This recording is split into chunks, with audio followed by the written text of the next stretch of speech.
Hello বন্ধুরা, আজকে আমি তোমাদের সাথে যে রেসিপিটা শেয়ার করব সেটা হলো আলু দিয়ে রুই মাছ দিয়ে ঝাল। আমি এই যে এইখানে আমার 1 কিলো মাছ আছে, মাছটাকে আমি ভালো করে ভাজা করে নিয়েছি। আর এইখানে আমি মিডিয়াম সাইজ 2টো আলু ভাজা করতে দিয়েছি। আমি চম্পা রেসিপি হাউস থেকে তোমাদের সাথে এই রেসিপিটি শেয়ার করছি। তোমরা এটা একদম আমার অল্প তেলে অল্প মশলায়, কিন্তু তা আমি ঝাল তৈরি করব। মাছটা বেশ ঝাল ঝাল করবো। দেখো আলুগুলো আমার বেশ ভাজা ভাজা হয়ে গেছে।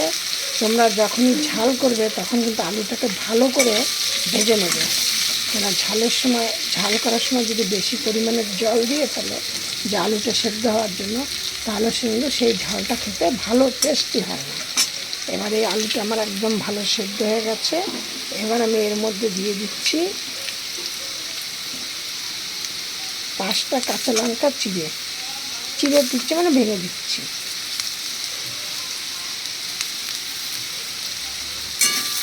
এবার এর মধ্যে আমি দিচ্ছি, এইখানে দেখো আমি আদা জিরে লঙ্কা পেস্ট করেছি, দিয়ে আমি এবার এর মধ্যে দিয়ে দিচ্ছি, গ্যাসটা লো করে দিলাম, দিয়ে দিচ্ছি আমি 2 চামচ মশলা।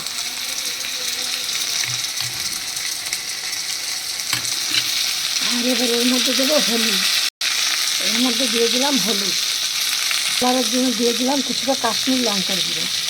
এবার এর মধ্যে কেবল সামান্য একটু পরিমাণে জল, কারণ আর তাহলে মশলাটা কিন্তু পোড়া লেগে যাবে। এবার আমি মশলাটা পুরোটা দেখো।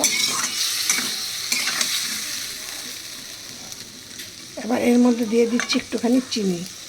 যখনই তোমরা যেই মাছই করো না কেন তাতে একটু চিনি দেবে, তাহলে যে মাছের একটা গন্ধ, সেই গন্ধটা মানে সে একটা আস্তে আস্তে অনেক মাছের গন্ধ হয় না কেমন, সেই গন্ধটা থাকে না।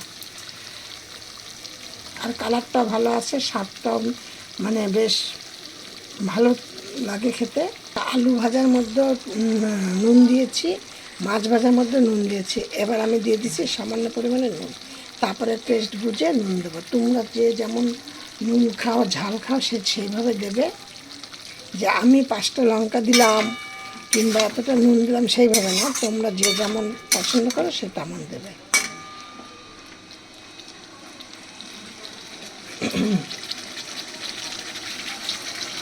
আরে এত ঠান্ডা লেগেছে, গলায় মানে আওয়াজই বেরোচ্ছে না, ডিম পোলাও ধরে ডাক্তার দেখাচ্ছি তাতে হচ্ছে। একদম এইভাবে তোমরা মাছটা করে দেখো, করে একদম মানে বাচ্চাদের দেবে, বুড়োরা সব মানে সব বয়সের লোকেদের ভালো লাগবে খেতে। মাছটা দেবে, বেশি জল দেবে না, কিন্তু আমি এতে আম দেবো।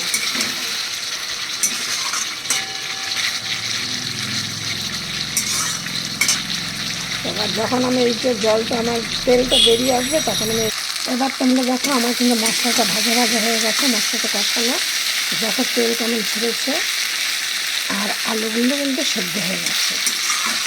এবার একদম অল্প পরিমাণে জল দেবো।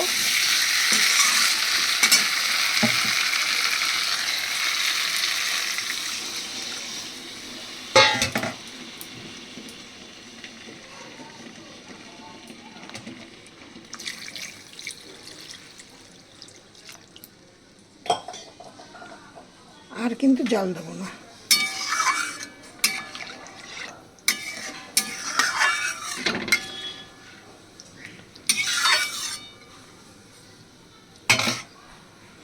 এবার দিয়ে দেবো এর মধ্যে মাছগুলো।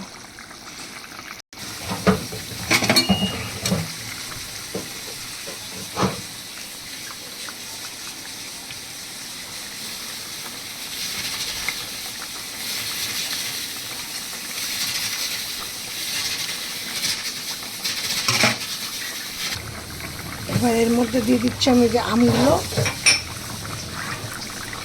আর দিয়ে দিই 3টে এলাচ গুঁড়ো। তোমরা দেখো এই মাছের ঝালটা পুরোটা আমার হয়ে গেছে, এবার আমি নামিয়ে দেবো। দেখো এবার একদম গরম গরম ভাতের সাথে এইটা একদম মানে পরিবেশন করো, একদম জমে যাবে খাবার। খাবারটা হেভি মুখরোচক খাবার, দারুণ খাবার। তোমরা আমার এই রেসিপিটা দেখে তোমরা রান্না করে খেয়ে, রেসিপিটা তৈরি করে খেয়ে আমাকে কমেন্টে জানাবে কেমন খেলে। আর আমাকে একটা সাবস্ক্রাইব করে পাশের বেলটি বাজিয়ে অল করে রেখে দিও, আমি যাতে নিত্য নতুন রেসিপি ছাড়ার সাথে সাথে যাতে তোমাদের মোবাইল স্ক্রিনে পৌঁছিয়ে যায়। আর আর পুরনো বন্ধুদের বলছি, নতুন বন্ধুদেরও বলছি, সবাই একটা করে লাইক করে দিও, কমেন্ট করে দিও। আমি প্রতিদিনকে 5:30 থেকে 6:30টার মধ্যে আমি রেসিপিটা তোমাদের সাথে শেয়ার করি। এই ছিল আমার রেসিপি। তোমরা সবাই ভালো থাকো, সুস্থ থাকো, এরকম নিত্য নতুন রেসিপি রান্না করো, পরিবেশন করো, খাও। শেষ করছি।